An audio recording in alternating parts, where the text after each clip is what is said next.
యువతి అదృశ్యం missing case నమోదు. శ్రీ సత్యసాయి జిల్లా కాదిరి నియోజకవర్గం కాదిరి టౌన్ అడపాల వీధి నందు నివాసం ఉంటూ హైదరాబాద్ నుండి నర్సింగ్ చేస్తూ ఉన్న లింగాల నవ్య వయసు 19 సంవత్సరాలు.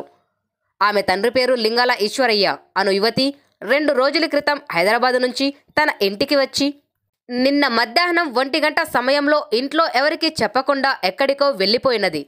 ఈ విషయంలో ఆమె తల్లిదండ్రులు, చుట్టుపక్కల మరియు వారి బంధువులు ఇళ్లలో వెతికినా ఆమె ఆచూకీ తెలియలేదు.